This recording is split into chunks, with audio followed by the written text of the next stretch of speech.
Buenos días, mis hermanos y amigos. Es un gusto saludarlos en esta mañana. Bienvenidos a nuestra predicación dominical. Como se sabe, estamos hablando del libro de Hebreos. Hemos llegado al capítulo 11 de Hebreos, donde están los héroes de la fe. Un capítulo que básicamente podríamos definirlo como que nos enseña cómo vivir por fe. Así que esperamos que se quede con nosotros, que traiga su Biblia, su papel para que pueda tomar notas y no se vaya. En un momento comenzamos. Dios los guarde.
Aleluya.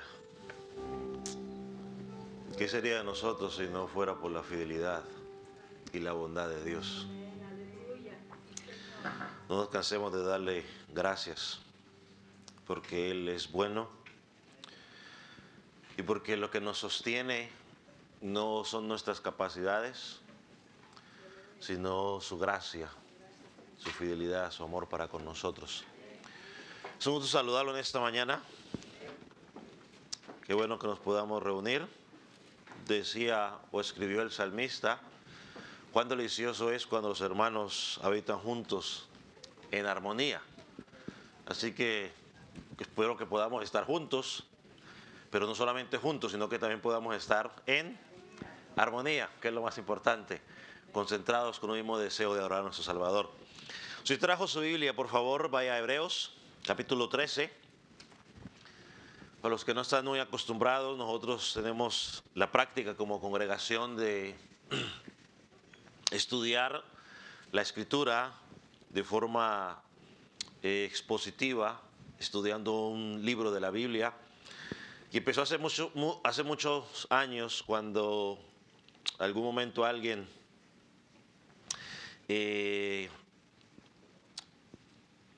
quiso introducir una enseñanza así media rara. Y yo dije, ¿qué puedo hacer para poder enseñar a la congregación para contrarrestar eso que esta persona está diciendo? Entonces empezamos a estudiar Gálatas y dije, pues toca que estudiar Gálatas porque Gálatas habla de aquellos que querían judaizar la iglesia. Y entonces dije, estudiemos Gálatas versículo por versículo. Y entonces de ahí empezamos hasta hoy, llevamos ya unos cuantos años. Y estamos en el capítulo 13 de Hebreos. Hoy vamos a estar meditando el versículo 9. Y dice el versículo 9, si lo tiene conmigo, dice de la siguiente manera: no os dejéis llevar de doctrinas diversas y extrañas, porque buena cosa es afirmar el corazón con la gracia, no con viandas, que nunca aprovecharon a los que se ocuparon o que se ocupan de ellas. Acompáñame en oración. Padre Celestial, te damos gracias porque hoy nos hemos reunido con un propósito y es de adorarte. Y dentro de la adoración queremos escuchar tu palabra, estudiar tu palabra. Padre, reconocemos que no estamos aquí por casualidad, que es tu gracia la que nos ha traído a este lugar. Y creemos que tu Espíritu Santo va a hablar a nuestras vidas por medio de tu palabra. Te pedimos que nos dé la atención necesaria, el entendimiento necesario para escuchar la voz no de un hombre, sino la voz de tu palabra. Que tu Espíritu Santo sea hablando en nuestras vidas. Permite que el predicador pueda hablar nada más que tu palabra. Señor, y que nuestros corazones estén atentos a esa voz. Señor, te pedimos por aquellos que no te conocen esta mañana, para aquellos niños, jóvenes, adultos, los que están presentes o los que nos escuchan a través de las grabaciones. Permite, oh Dios, que si no te han conocido puedan llegar a conocerte.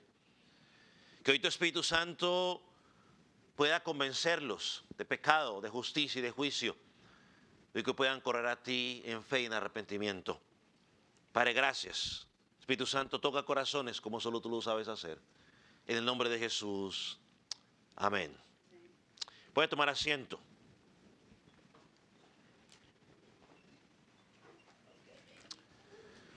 Como hemos estudiado a lo largo de este capítulo o de este libro, que quizás luego más adelante el autor lo va a llamar palabra de exhortación, algunos lo han llamado que era un sermón que había dado este escritor a estos creyentes en Roma, porque debido a la persecución que estaban sufriendo, quizás por los romanos, por los judíos, y por algunos descuidos de ellos, estos hermanos habían empezado o estaban pensando abandonar a Cristo. Había enfriamiento. Y el autor de Hebreos los llama, en el capítulo 3, versículo 1, a que miraran al apóstol, al sumo sacerdote, a nuestro profeta, si quiere llamarlo también de esta manera, los oficios de Cristo, para que pusieran su mirada en él.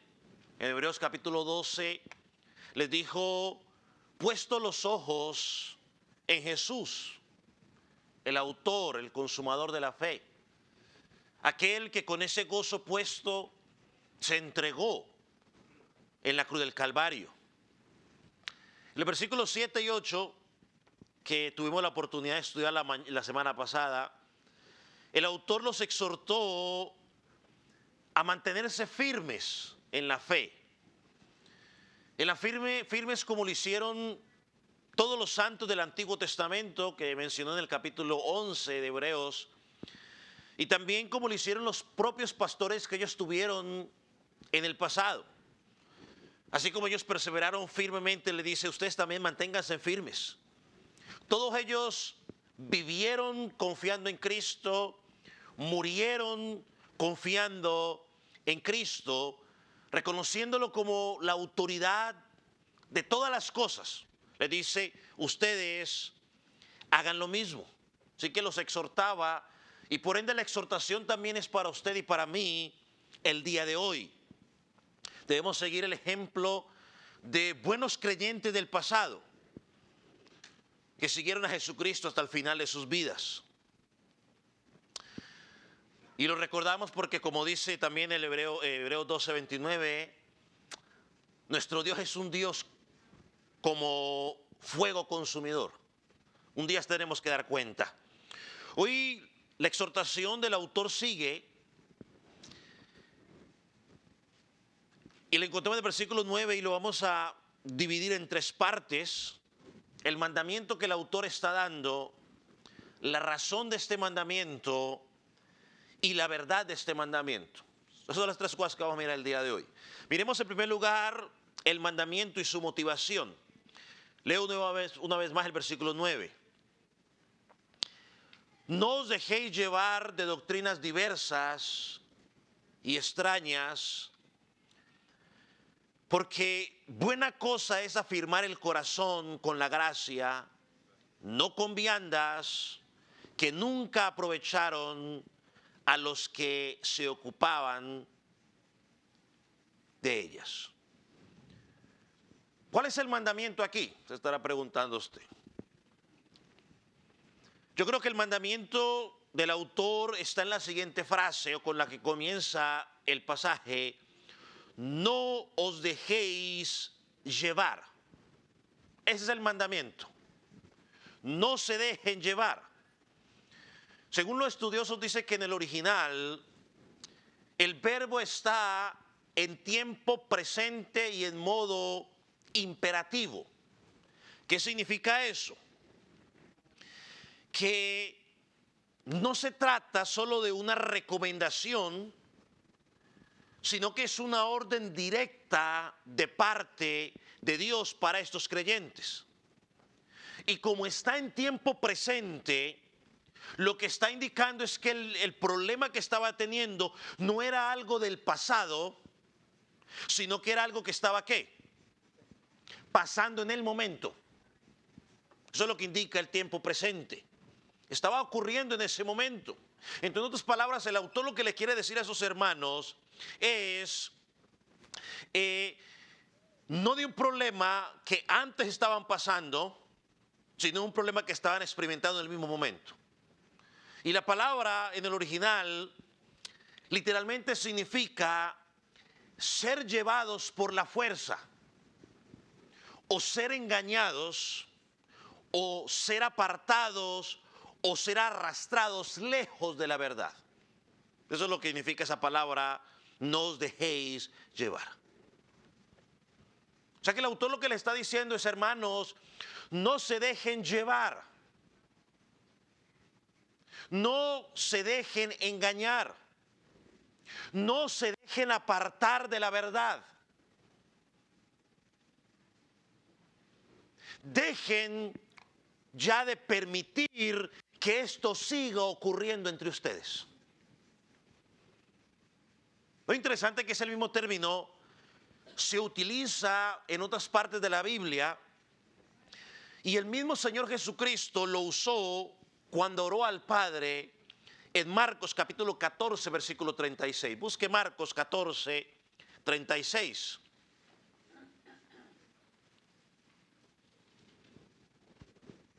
Y quiero mirar que se usa la misma palabra.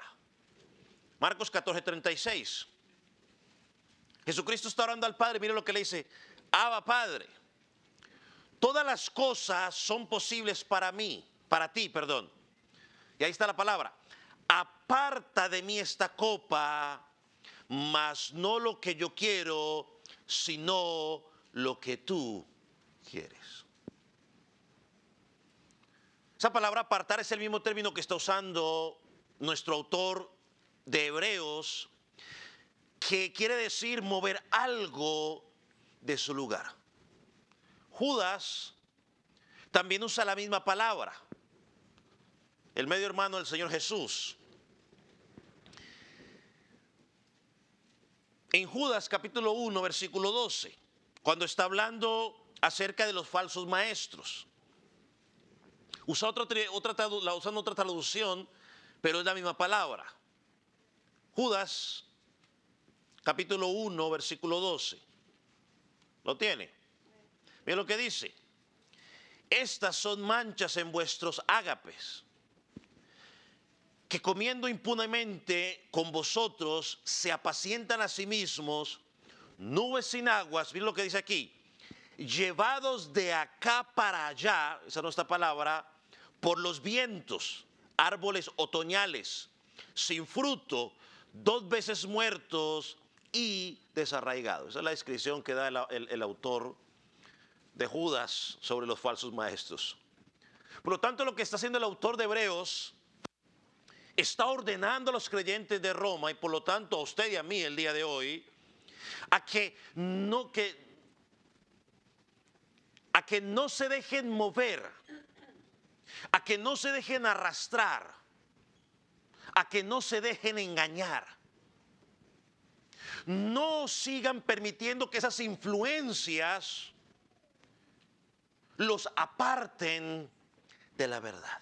Ese es el mandamiento. No es si tú quieres, si te parece bien. No, no lo permitas. Di no. Ahora, ¿cuál es la razón de esta exhortación? ¿Qué era aquello que los estaba arrastrando, alejando de la verdad?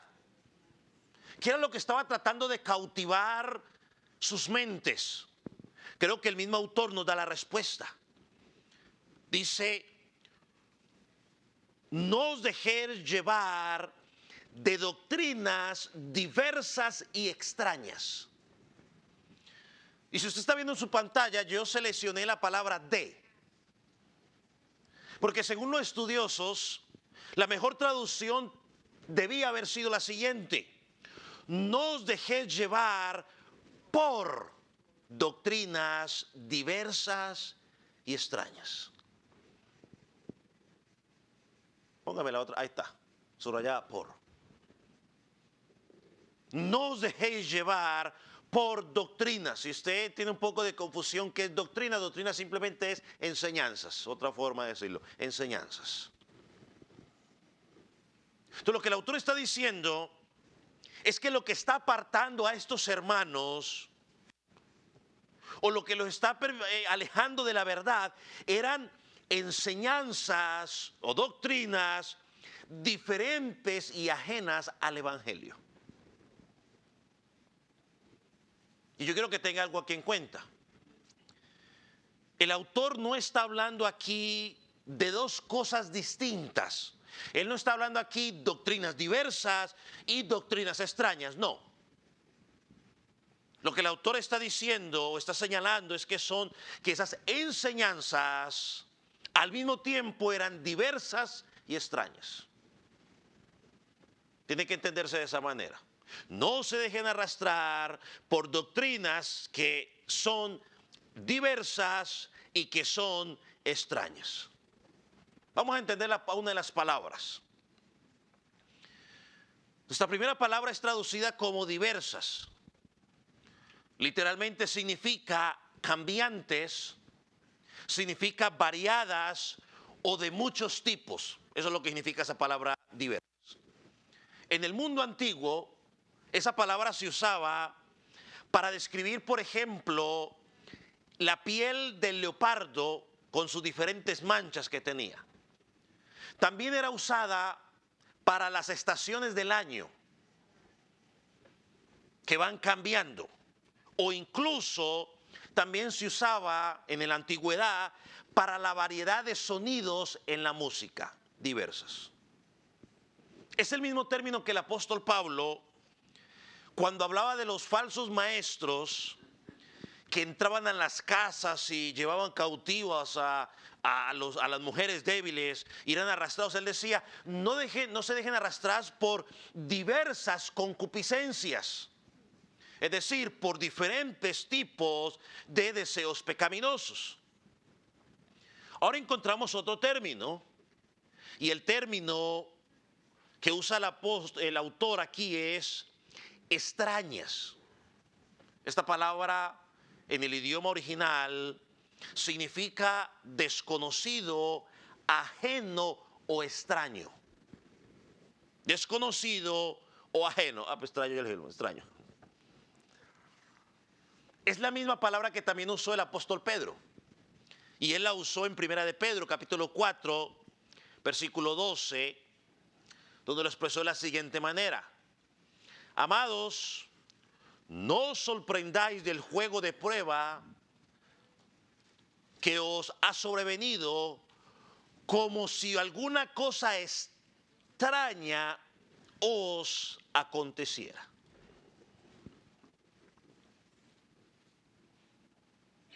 Entonces, por lo que entiendo, lo que el autor les está diciendo a estos hermanos es simple.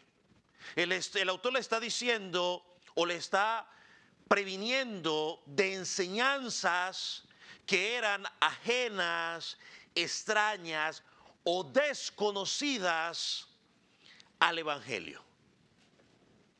Es decir, enseñanzas que los creyentes nunca habían escuchado de boca de sus propios pastores. Eso es lo que le está diciendo. Apártense de esas enseñanzas. En el versículo 7, hablamos de que esos pastores les habían predicado fielmente la palabra. El apóstol Pablo, ¿no?, que fue uno de los que puso el fundamento de la iglesia, dice que él predicó todo el consejo de la palabra fundamentado ¿en quién? En Cristo resucitado.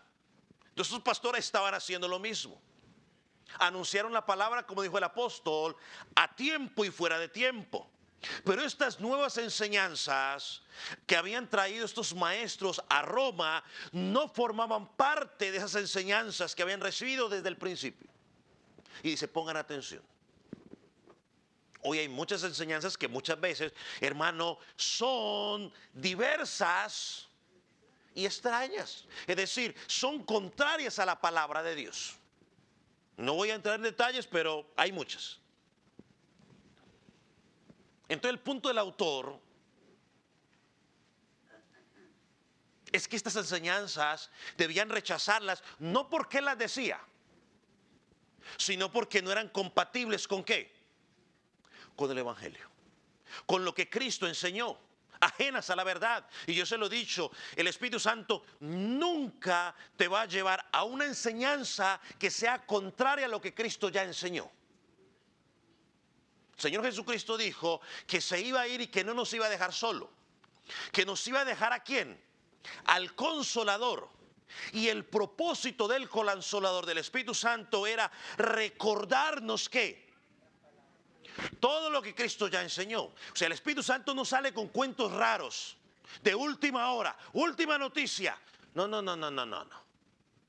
El Espíritu Santo, todo lo que va a decir, absolutamente todo, mi estimado hermano, lo va a fundamentar con lo que dice la palabra. Si no está fundamentado con lo que dice la palabra, no lo dijo el Espíritu Santo, viene del corazón engañoso de ese hombre. Nos guste o no nos guste, lo entendamos, no lo queramos entender. Así tenga muchos seguidores en las redes sociales y sea famoso. Y aquí es donde este versículo se conecta con el versículo 8 que estudiamos o mencionamos la semana pasada. El Señor Jesucristo dice que Él es el mismo ayer y hoy y por los siglos de los siglos.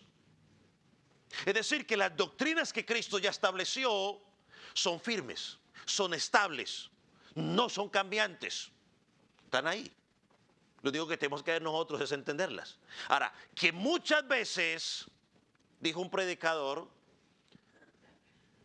¿cómo fue que le dijo?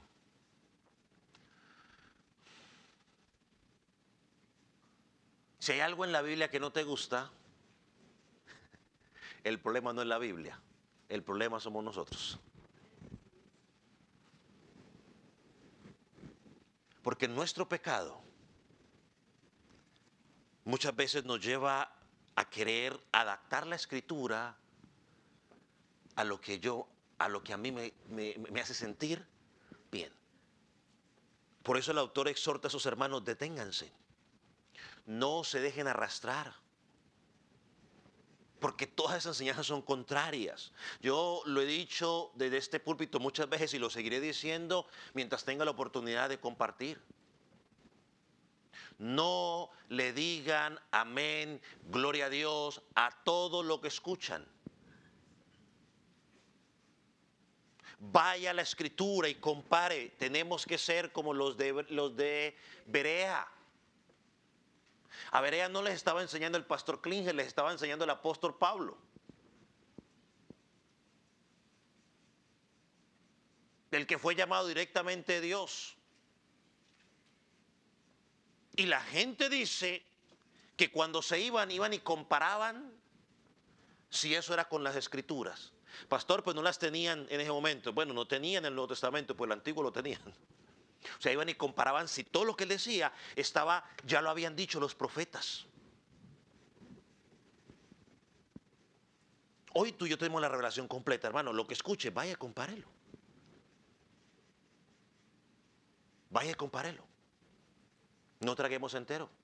Si lo que nos están enseñando está alineado con la palabra. Si está alineado con la palabra, amén, gloria a Dios. Si no está alineado con la palabra, entonces simplemente lo rechazo. Y hablo con el que está enseñando y dígale, mire, eso no está alineado con la palabra, ¿qué vamos a hacer?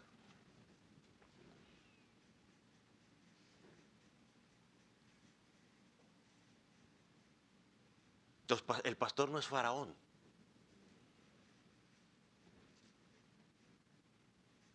Yo sé que hay muchos que hoy se creen faraones. Faraón, nadie le podía decir nada. Nadie le podía decir nada.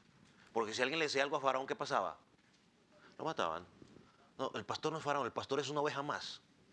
Y si por alguna razón se equivocó, malinterpretó algo, la oveja que está estudiando la palabra tiene todo el derecho de decirle, pastor, mire, eso no está alineado con la palabra, tenemos que hacer algo. ¿Cuál era el motivo de esta exhortación? El autor, al escuchar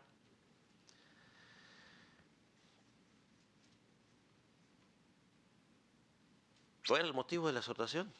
No sé, déjeme el encuentro.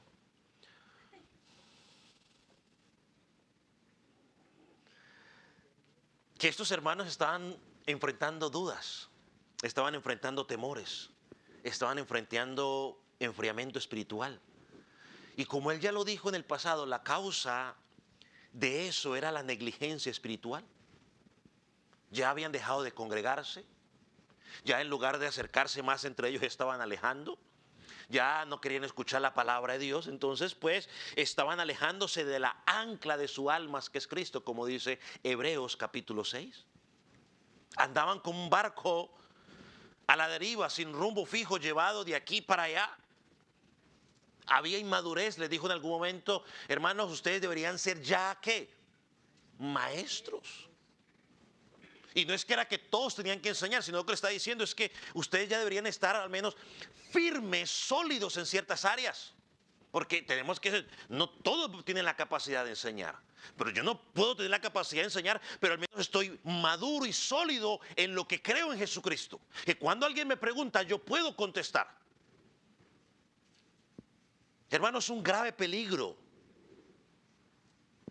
dejarnos llevar de esas diversas doctrinas y extrañas. Y uno de los peligros es, al dejarnos llevar de eso, ya lo estudiamos en Hebreos 10:31, horrenda cosa es caer en manos de un Dios vivo. Hermano, por eso, estos hermanos, alineándolo con el versículo 7, deberían recordar lo que los pastores le habían enseñado.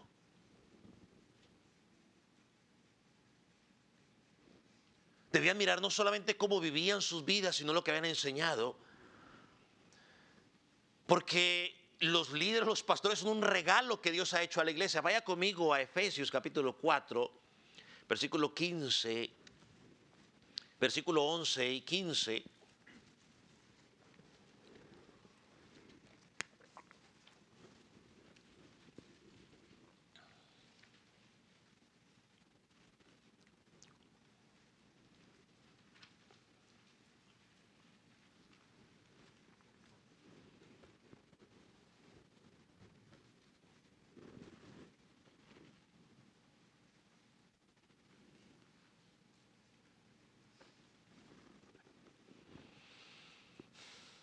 ¿Lo tiene? Dice, y él mismo constituyó a unos apóstoles, a otros profetas, a otros evangelistas, a otros pastores y maestros. Mire, versículo 12. ¿Cuál es el propósito? A fin de perfeccionar a los santos para la buena obra del ministerio, para la edificación del cuerpo de Cristo. Versículo 13. Hasta que todos lleguemos a la unidad de la fe y del conocimiento del Hijo de Dios, un varón perfecto, a la medida de la estatura de la plenitud de Cristo. Por si no está claro, para que no sean niños fluctuantes, llevados por doquier de todo viento de doctrina, es decir, de enseñanza, por estratagema, o sea, estrategia de hombre, para para engañar empleando con astucia las artimañas del error, sino que siendo a la verdad en amor, crezcan en todo en aquel que es la cabeza, esto es Cristo. El pasaje me está diciendo que Cristo dio pastores, maestros, evangelistas. Los apóstoles, los profetas, entendemos que fueron los que pusieron el fundamento de la iglesia. Eso enseña Filipenses 2:20. Los dio con un propósito. ¿Cuál es el propósito? Que entretengan a la iglesia. No, dice que los creyentes sean ¿qué? Edificados. Para que los creyentes no sean como unos niños fluctuantes, es decir, niños cambiantes que son llevados de aquí para allá y de allá para acá, por cualquier enseñanza. Ok, sale una enseñanza nueva y la gente dice, oh, bueno, enseñanza nueva. Ahorita salió esto y la gente anda así, para allá y para acá, a ver quién.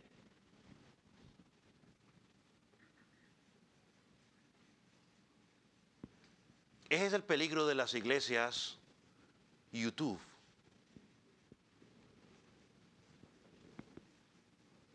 Porque como usted puede escoger lo que usted quiere escuchar y a quien quiere usted escuchar, entonces la gente empieza hoy aquí, hoy aquí, hoy aquí, hoy aquí, hoy aquí, y le mete una cantidad de cuentos raros. Ese es el propósito. Por eso les dice, acuérdense de lo que les enseñaron para que no sean arrastrados a esas enseñanzas diversas y extrañas. Pablo a los colosenses también les dijo lo mismo. Colosenses capítulo 2, versículo 6 y 8, o del 6 al 7, perdón. Dice, por tanto, de la manera que habéis recibido al Señor Jesucristo, andad en Él, arraigados y sobreedificados en Él. ¿Quién es Él? En Cristo. Confirmaos en la fe, así como habéis sido enseñados, abundando en acción de gracias. ¿Cómo me voy a arraigar? Como fui enseñado. Como Cristo enseñó, como los apóstoles enseñaron y como los pastores bíblicos están enseñando. Entonces el llamado de estos hermanos, y para usted y para mí es claro, debemos recordar el evangelio y dejar ya de ser arrastrados por doctrinas que son ajenas a la verdad de Dios. Doctrinas que aprendimos de los pastores.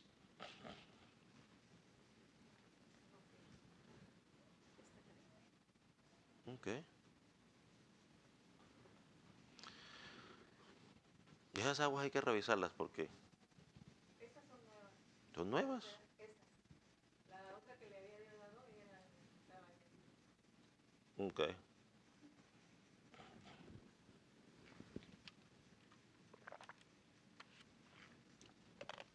Es que la semana pasada todavía como medio rara y me la tomé porque dije, bueno, pero hoy la volví a hacer otra vez rara. Esto, dije, no sé.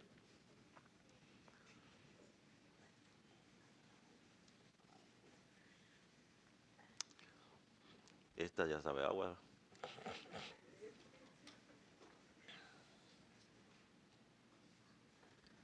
Hermano, lo interesante es que no es,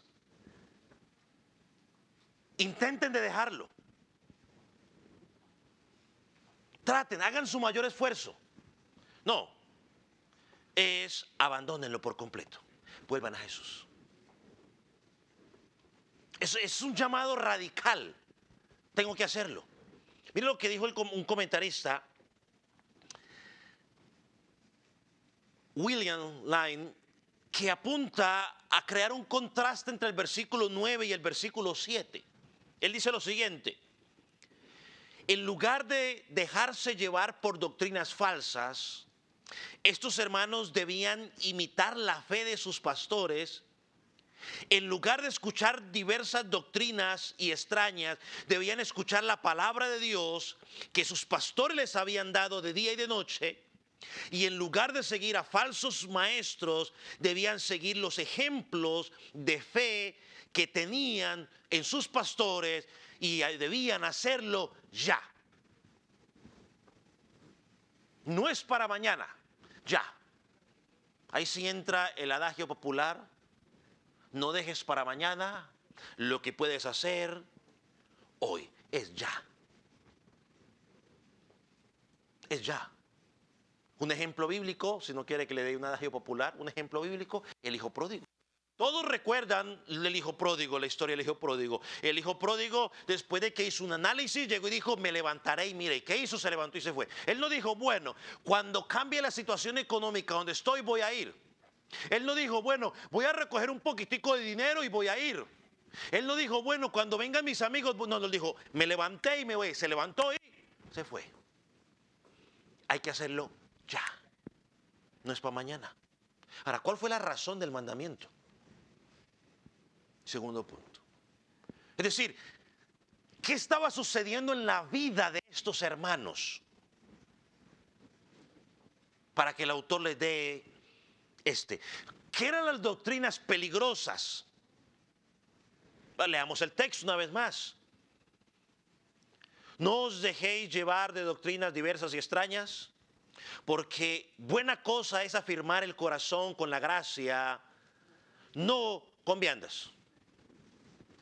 Ahora, la verdad es que con certeza no podemos decir cuáles eran las prácticas específicas a las cuales el autor se refiere. Pero yo creo que los creyentes de Roma entendían exactamente a lo que el autor se estaba refiriendo. Nosotros no podemos decirlo con seguridad porque no estamos en el contexto, pero creo que el pasaje nos dice que tenía algo que ver con alimentos. Porque el autor dice: porque buena cosa es afirmar el corazón con la gracia, no con viandas, es decir, no con comidas. Algo tenía que ver con eso. Algunos estudiosos, aquí vamos a decir lo que dicen algunos estudiosos, piensan que esas doctrinas tenían que ver con las leyes alimenticias del Antiguo Testamento. Aquellas que quizás quedan especificadas para los que están tomando notas en Levíticos capítulo 11 del 1 al 4 y Deuteronomio capítulo 14 versículo 3 a 8. Según esta postura, algunos maestros les estaban enseñando que los cristianos debían volver a practicar esas leyes dietéticas o esa dieta que tenían los judíos para alcanzar, escúcheme, para alcanzar mayor santidad o madurez espiritual. Otro grupo de intérpretes piensan que se trata de enseñanzas de tipo ascético, es decir, que promovían la idea de abstenerse de ciertos alimentos, escuche, como una forma de agradar a Dios. En ese tiempo estaba un grupo que eran llamados los esenios. Ellos eran conocidos por su vida apartada y, según ellos, su abstinencia a la carne. Ellos creían que al no comer ciertos alimentos los hacía más espirituales. Algo parecido a lo que enseñaban los gnósticos, contra la quien el apóstol Pablo dijo lo siguiente en primera de Timoteo 4, del 1 al 3. Dice: en algunos tiempos algunos apostatarán de la fe, escuchando espíritus engañadores, doctrinas de demonios. Y ven lo que sigue diciendo: que prohibirán casarse y mandarán abstenerse de alimentos que Dios creó para que con acción de gracia participen de ellos los creyentes. O sea, que algunos prohíben casarse y exténgase de tal alimento y tanta cosa. A los colosenses les dijo lo siguiente: por tanto, que nadie os juzgue en comida o en bebida.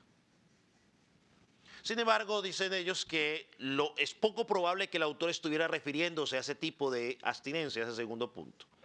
Y la razón es porque él dice, buena cosa es afirmar el corazón. Por lo tanto, podemos decir entonces que el autor, al parecer, se está refiriendo no al abstenerse de alimentos, sino al hecho de comer ciertas comidas creyendo que al hacerlo o al no hacerlo están fortaleciendo su corazón o están recibiendo algún beneficio espiritual. Creo que ese es el punto.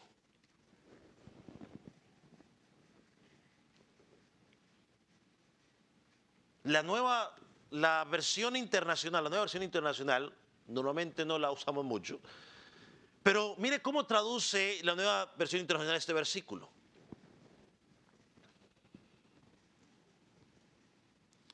Dice, no os dejéis llevar por ninguna clase de enseñanza extraña.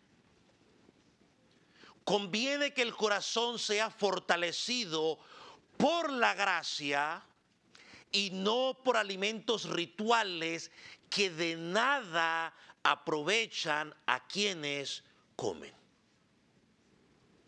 Sea cual sea que sea la práctica exacta, que no sabemos,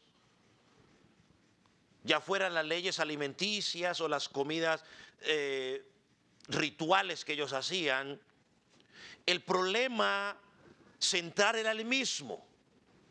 Esas doctrinas estaban atacando el centro del evangelio, el mensaje de la gracia.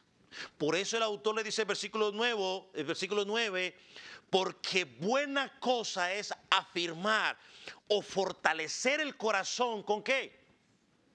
Con la gracia, no con alimentos. O sea, estas enseñanzas parece ser que estaban insinuando que la gracia de Dios no era ¿qué?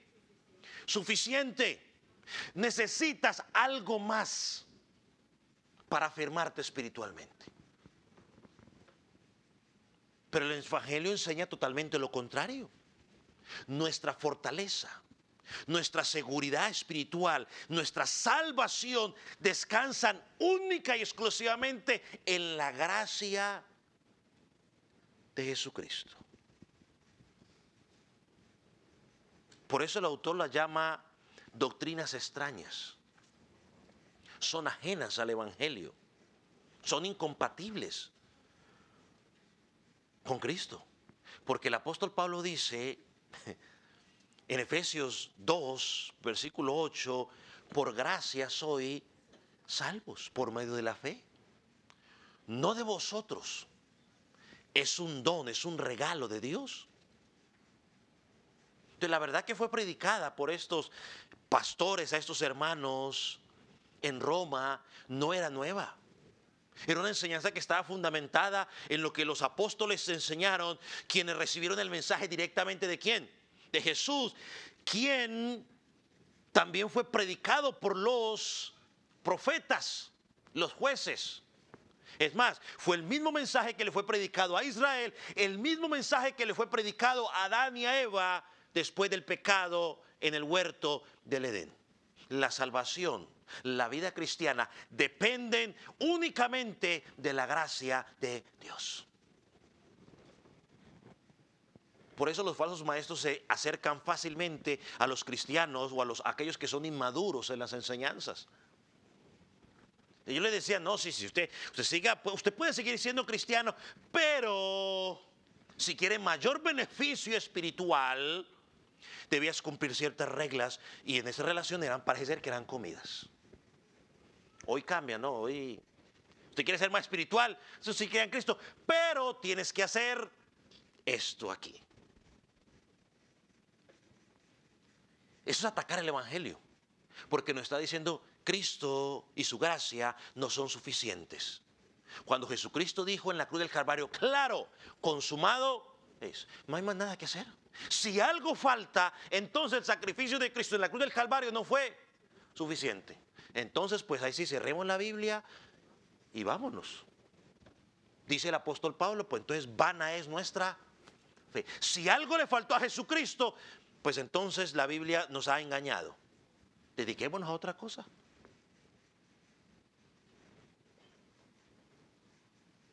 El autor quería que esos hermanos entendieran algo fundamental y quiere que tú y yo lo entendamos.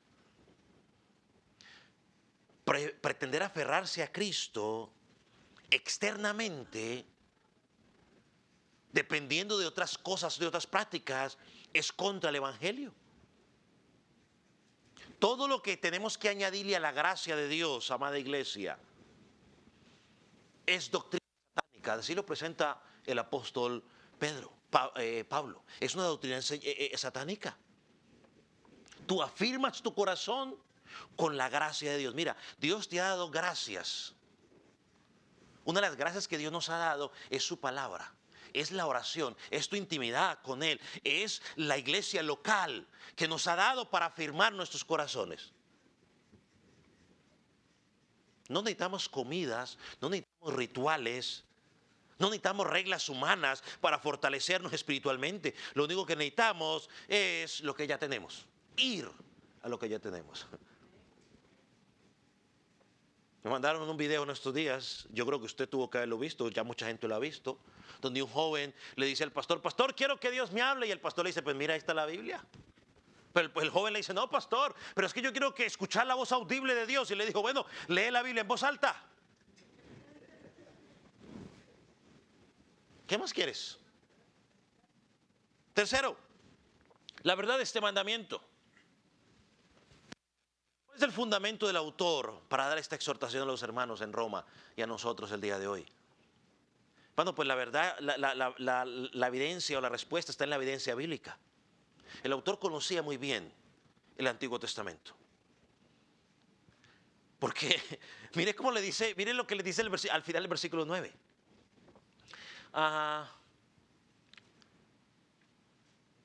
Dice que nunca aprovecharon a los que se han ocupado de ellas. El autor les está diciendo, mire, comer esas comidas o seguir esas doctrinas diversas y extrañas nunca le dieran ningún beneficio espiritual a los que la practicaran. Hermano, las leyes alimenticias dadas a Israel nunca tuvieron el propósito que al cumplirlas ellos fueran a obtener un mérito espiritual. Su objetivo simplemente para ellos era mostrarle la santidad de Dios. Ese era el objetivo.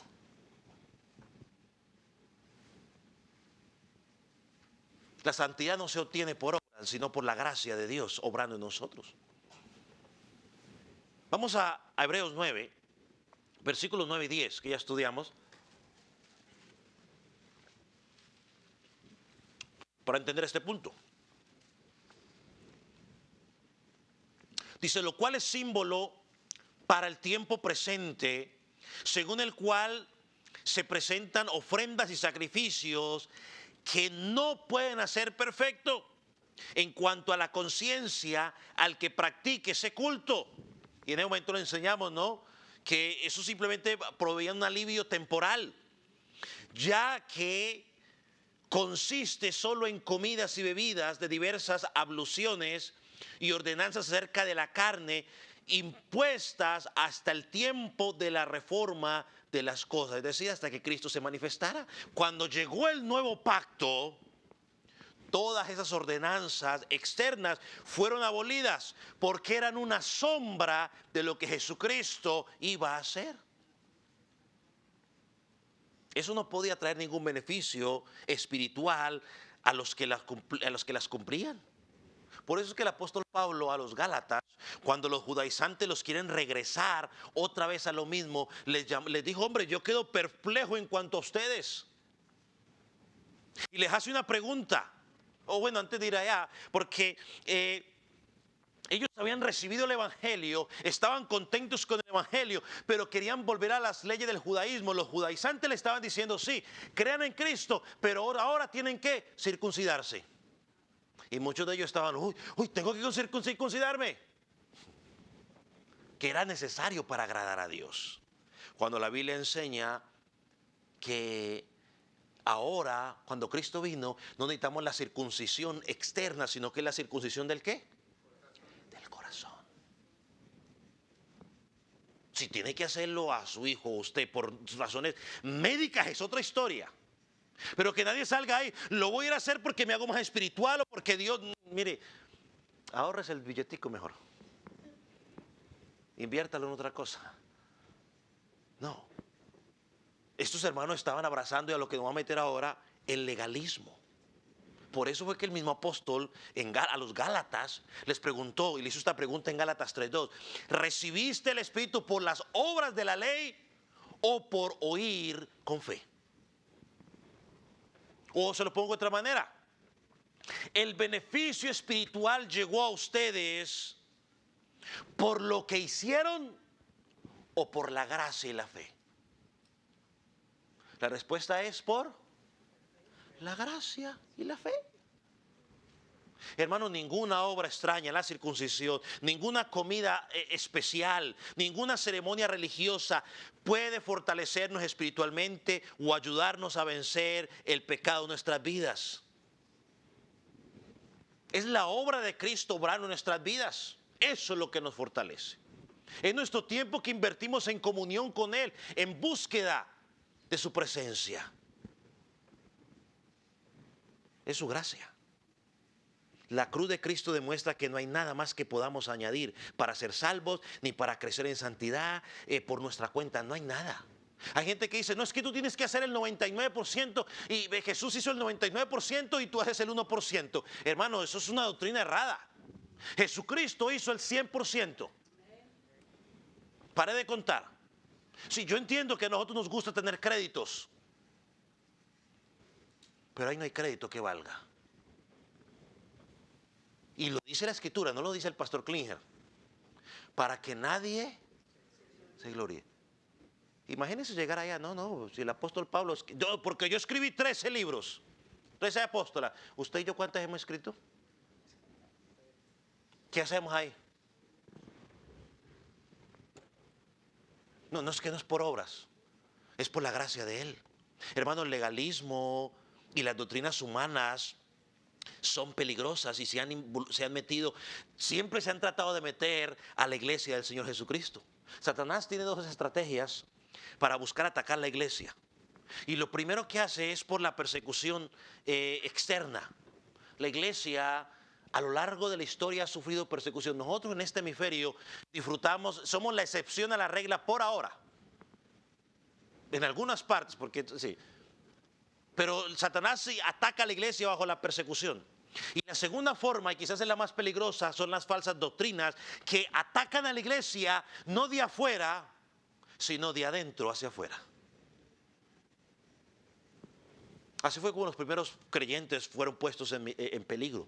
El apóstol Pablo dijo, temo que se van a levantar lobos rapaces de adentro. El legalismo es uno de esos herramientas que Satanás usa. Pastor, ¿qué es el legalismo? Hermano, legalismo en palabras fáciles simplemente es añadir algo a la obra perfecta y completa de Jesucristo. Se trata de buscar algo más a lo que Cristo ya hizo por nosotros. Y el hecho de decir que no necesitamos la gracia, quizás ellos no la decían abiertamente, quizás nosotros no la decimos abiertamente, pero la minimizamos con nuestras acciones. ¿Cómo se puede manifestar a veces el legalismo? Cuando tratamos de ser justificados por nuestras obras. Oh, yo hice esto, ahora Dios debe declararme justo. O cuando le decimos a la gente, no, vaya a la iglesia para que Dios lo bendiga. Pero ¿cómo así que vaya a la iglesia para que Dios lo bendiga? Cuando agregamos leyes humanas a la ley de Dios, creyendo que eso perfecciona nuestra relación con Él. Tercero, pensar que la santificación depende completamente de nuestro esfuerzo sin contar con la gracia de Dios. En este caso sus hermanos pensaban que el legalismo, o en este caso, para estos hermanos la forma del legalismo era la tercera. Ellos pensaban que si comían ciertas comidas iban a obtener un beneficio espiritual de Dios. Hermano, tristemente, entre nosotros como creyentes, esa forma de legalismo se ha introducido en la iglesia y es muy común. Pensar que si hacemos ciertas cosas obtendremos beneficio espiritual. Nos obsesionamos con reglas humanas y quizás aquí va a ser la línea muy delgadita. A veces imponemos normas sobre vestimenta, imponemos normas sobre música, sobre estilo de vida, hábitos que muchas veces los agregamos nosotros simplemente para decir, oh, y eso va a traer beneficio espiritual. Otra forma es énfasis en excesivo en métodos para supuestamente ser bendecidos. No, si haces ciertas cosas, tú ayuna 40 días y el Señor te va a bendecir. Yo conocí a un pastor en Carolina del Norte que él decía, no, eso, que ayuna media hora, mediodía, eso es puro cuento, eso es ayuno de vagos. No, se tiene que ayunar tanto tiempo y si usted no ayuna tanto tiempo, no hay bendición. Esos son esos legalismos. Eso es imponer cosas raras. Declaraciones de prosperidad, rituales cristianos, una cantidad de rituales cristianos que hemos metido, ni entraré en eso. Que garantiza bendición. ¿De dónde sacamos eso? Se nos olvida de la gracia de Dios. Dios dio, Dios quitó. Sea el nombre del Señor bendito. Dios bendice cuando Él quiere. Si te quiere bendecir, te bendice. Pero yo no hago un tiempo de ayuno, no me congrego esperando bendición de Dios. Lo hago porque entiendo de que es parte de mi relación personal con Él y que lo necesito. Si Él me quiere bendecir, bien sea. Si Él no me quiere bendecir, también.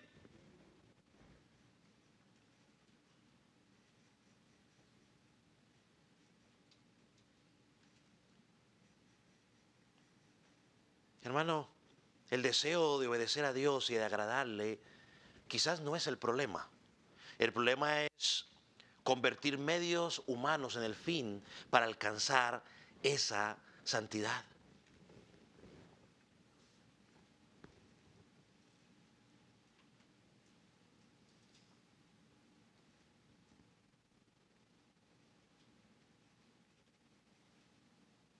Hermano,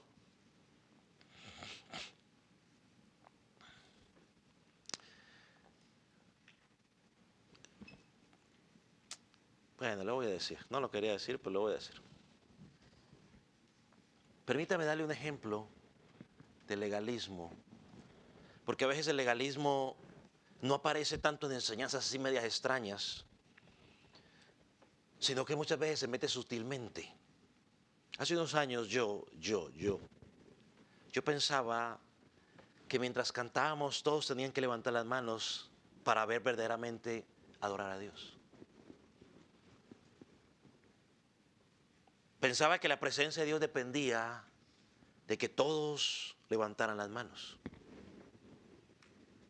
Hoy entiendo que en cierta manera era legalismo, un legalismo disfrazado, porque estaba añadiendo un requisito humano para una bendición, para que la presencia de Dios se manifestara, cosa que la Biblia no enseña. Ahora, no es pecado levantar las manos. No es pecado levantarlas y levantarlas pues tampoco es pecado. Es una acción libre mientras usted canta. Pero cuando se convierte en algo obligatorio, pensando que Dios nos va a escuchar más porque levantamos la mano y que todos tienen que levantarla aunque no la quiera ver, el que usted no la ha levantado, levántala todos con las manos levantadas, porque si no su presencia no se siente y Él no está en medio nuestro. Estoy añadiendo algo que la Biblia no enseña. Es poner una doctrina humana sobre la hora perfecta de Cristo y sobre la libertad cuando cantamos. La verdad es que Dios recibe nuestra adoración cuando lo adoramos de corazón. Y usted puede estar adorando a Dios de corazón con la mano levantada o con la mano abajo. Eso no es requisito. Es una postura externa, en ese caso, impuesta por hombres. Como también usted puede tener levantada y su corazón puede estar, no sé, en la China. Y Él conoce la intención y Él sabrá. Él conoce el corazón, Él conoce las intenciones, Él sabe si estoy cantando, entendiendo y adorándolo en lo que lo estoy haciendo, o si estoy cantando porque es lo que toca que hacer esos 15 o 20 minutos y después, no, Él lo conoce. Hermanos, el legalismo disfrazado de piedad no es otra cosa más que, como dice nuestro texto, querer afirmar nuestro corazón con viandas, es decir, con otras cosas, mas no con la gracia de Dios. Hay un pastor norteamericano que dijo algo, pero que yo lo adapté un poco a lo que yo quería decir. Así que la suscita no es exactamente lo que él dijo, pero dijo algo así: aquellos que han abrazado cualquier forma legalismo, que han abrazado cualquier forma de legalismo, prohíben lo que Dios no ha prohibido y ordenan lo que Él no ha ordenado. Se atan a sí mismos y a otros a un estándar de santidad externa al cual Dios no nos ha atado en su palabra. Es una forma, esta es una de las formas más predominantes y pecaminosas de legalismo en la iglesia hoy. Frecuentemente viene en forma de prohibiciones sobre ciertas comidas o cosas que tienen que ver con convicciones personales y no bíblicas. Es decir, yo tengo mi convicción personal, entonces yo quiero imponérsela a otros.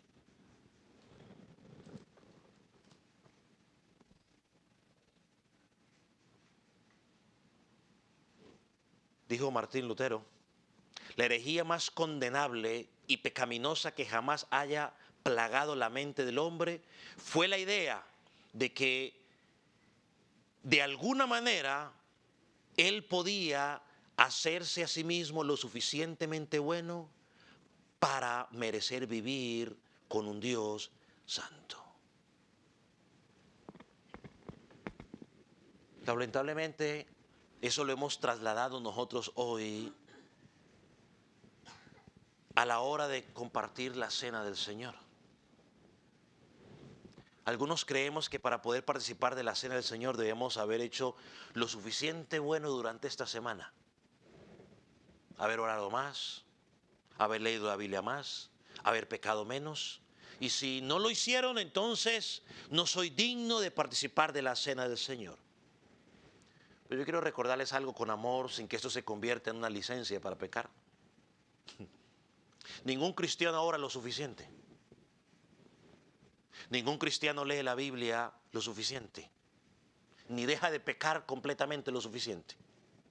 Todos seguimos luchando con el pecado mientras estemos en este lado de la eternidad. La dignidad para participar de la cena del Señor no proviene de lo que tú y yo hagamos o hayamos dejado de hacer. Proviene de lo que Cristo ya hizo por nosotros en la cruz del Calvario. No es por obras para que nadie se gloríe, dice Efesios capítulo 2, versículo 8. Por gracia somos salvos. Estamos aquí por gracia de Dios. Nos sostenemos hasta este momento por gracia de Dios. No confiamos en nuestros méritos, sino confiamos en los méritos de Cristo. Ahora, esto no significa de que no vamos a participar sin discernimiento. Claro que tenemos que participar con discernimiento, con arrepentimiento, pero no podemos entrar, ¿no?, en ese otro aspecto del legalismo. El creyente, claro que viene a la mesa y participando con arrepentimiento, confiando en lo que Jesucristo hizo para su vida como suficiente, pero con un constante examinar de su vida. Hermano, No dejemos que el legalismo sea parte de nuestra vida. Como congregación, nuestra vida personal. Si hay legalismo, pues reconozcámoslo. Si hay legalismo, entonces arrepintámonos. Cuidemos la enseñanza desde el púlpito, desde cualquier clase, de no involucrar el legalismo. Porque como dijo el apóstol Pablo, ¿cómo recibimos el evangelio? ¿Por gracia o por las obras de la ley? Y estimado amigo que estás en Cristo, yo quiero decirte algo rápidamente.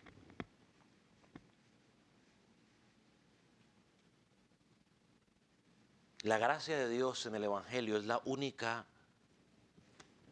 cura para el pecado. Es lo único que te puede acercar a Él. Cristo fue crucificado en la cruz del Calvario. Entregó su vida por tu pecado, vivió una vida perfecta, para que si crees en Él tengas vida eterna. Cristo es la única gracia suficiente. En esta iglesia creemos que es Cristo y no más. Amigo, cree en Cristo. No es la iglesia la que te salva. No son tus buenas obras, no son tus buenas acciones.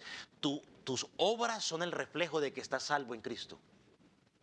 Le muestran al mundo que Cristo hizo algo en tu vida. Pero amigo, ven a Cristo. Cristo es suficiente.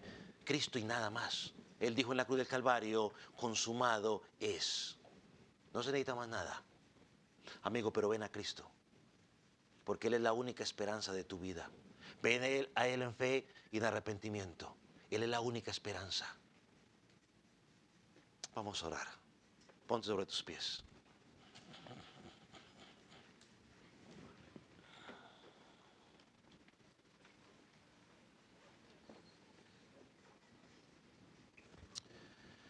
Padre, te damos gracias por tu palabra, por permitirnos escucharla.